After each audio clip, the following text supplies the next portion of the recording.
Welcome to the Writer Reads Mack and Me, an Odyssey. Book 2, Mack and Me, Blaedergil's Host.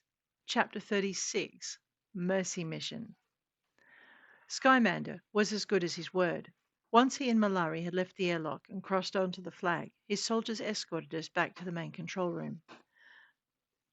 A new chip for your console, one said, handing Tens a small flat box when we had been settled back at our consoles.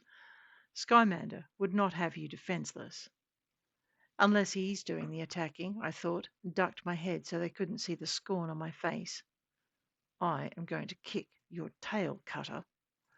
Mac sounded even more pissed, if that was possible, so I rolled my eyes and picked a point on the view screen to stare at. If I was staring at nothing, then I couldn't get myself into trouble, right? Pay attention to your boards, Cutter. Right, of course I could. We dropped into clear space and watched as Skymander's flag cruised by. When it was a comfortable distance between us and High Costral, we watched it do a slow flip and head back toward the warp point. We will return, Skymander said, and you can settle the rest of your contract then. The rest? Oh, and then I remembered the files and serum we'd been supposed to pass over to him. Steady, Cutter, Mac said. The transmission cut out as soon as the big ship passed back through the warp point, heading for Magnus 19 and whatever Plaguemaster had been chosen to complete Malari's selection. My stomach wound itself into knots as I thought about it. Don't, Mac said. You can't save them all. I just wished I could save this one. They have to want to be saved, Tens replied, and I had to admit he had a point. Malari not only didn't seem concerned by her fate, but she appeared to be looking forward to it. I figured that took a special kind of special, and Tens snickered. You should know, he said, and I decided to ignore him, which came a lot more easily than expected, as a call came through from the other side of the warp point. Skymander, Max said, allowing it to connect, and the main viewing screen lit up. Skymander was again settled beside Travani. Her hands were wound around one of his, and she leant against his side, gazing adoringly at his face. If ever a scene was staged, I thought it had to be this one. Skymander looked out at us, surveying the control room. When he spoke, he was looking directly at Mac. I apologize for the high-handedness of our arrival, he said. I understand that was not your custom, but I have guests on board that needed to be impressed. There will be compensation in your contract for that. It was necessary. Understood, Mac said, but his jaw was tight, and I wondered what was going on. Now that I have secured our communications line, would you care to tell me why there was a need to deliver the Lady Malari early? As I said, Odyssey do not agree with your selection process, and they tried to teleport her off the ship. Several times, Ten added. So I had to have port shields in place. Ah. And the look on Skymander's face said that Tens had just explained something that had had him confounded. It was all too quickly gone, however, and he continued. Be that as it may, your crew was impressive. It has been a very long time since my people have been challenged. I may seek your assistance in training at a later date. Please do, Mac told him before either Tens or I had a chance to respond. Tell me, why was it important for you to be able to drop your port shields? Odyssey Agent Delight had to port out. We received a call from Clan Coravan, during which we refuted their claims for compensation for failing to fulfill the Coravan contract. As we were informing the clan leader of the presence of the Arak, he suffered an attack and appealed for help. He did? Travani sat forward on the couch, not letting go of her husband's hand. As if remembering he was beside her, she glanced up at him, and I saw when he gave her a brief nod and the briefest of smiles. The pure delight on her face lightened his expression, but I didn't have time to wonder how he could love her so much and still have put her through Blaedergil's treatment. Travani was in full high clan mode, and it was clear we were speaking with a Hazurna, and not just Skymander's bride. The Koravani are in trouble, she asked, rising to her feet and stepping toward the camera. Yes.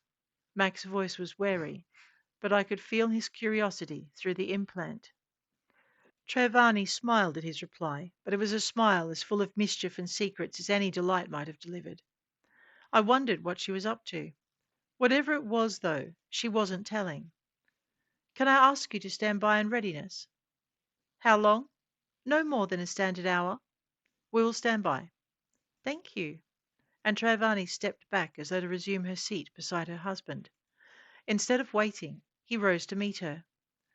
We will call inside the hour, he told Mack. Hazurna and Skymander must consult. The screen went to black as his lordship cut the call, leaving me to ponder the shift in terms of address. They're delineating roles, Mack said. All the High Clans do it.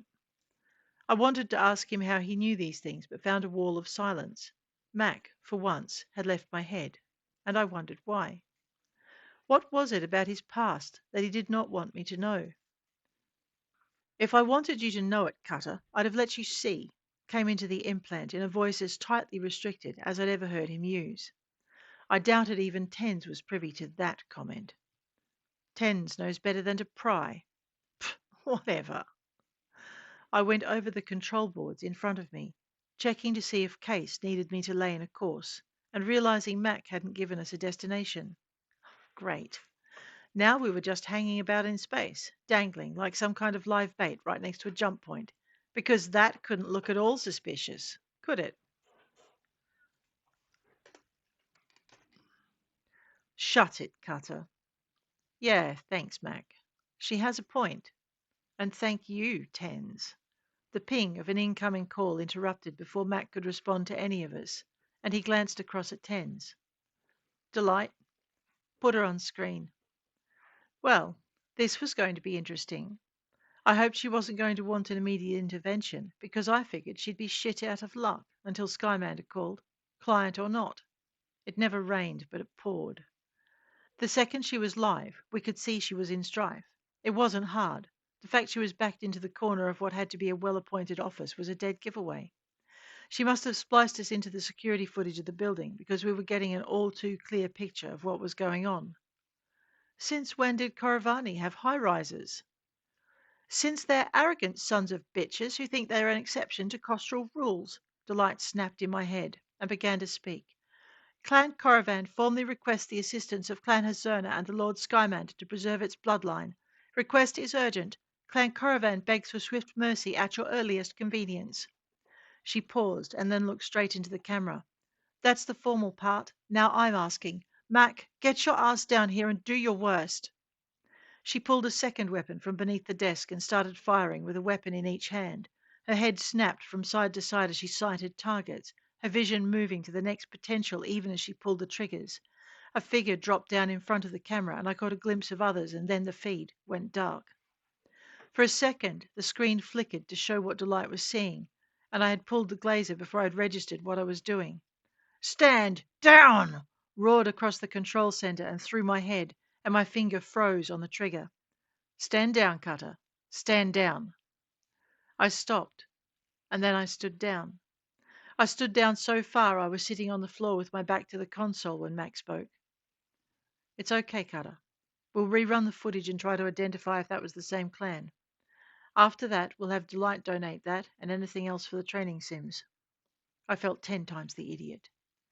After what you faced in the last 48, Mac said, that's a normal reaction. You didn't see tens just then, did you? And he flashed me an image of Tens coming out from behind his console, a very big blade in his hand. I wanted to know where he'd pulled that from, and if I could have one too, but Mac was having none of it. No, and Tens will be removing the scabbard from under his console and keeping that thing out of the control center from this point on. You and whose army? I heard Tens mutter, followed by a resigned, fine, it goes. Skymander, Max said, and it was almost a command. The view screen went live and Skymander turned to face it. He did not look pleased. You were told to wait. Mac didn't bother apologizing. He sent a clip of Delight's request through and I watched Skymander's expression change from affronted annoyance to action. You will follow Skymander's shadow to Kostral, he said. Your people will port in using the coordinates the shadow's master provides. I will add the necessary clauses and payments to your contract. There will be some room for negotiation. Done. We'll wait for the... Mac's voice dwindled as the screen went blank and proximity alarms began to sound. Case swore, and I felt the ship's attitude make a swift adjustment as Case banked steeply to the left. Heavens balls, where the fuck did that come from? Tens. I might have found that funny, except I was too busy plotting a path for Case to follow.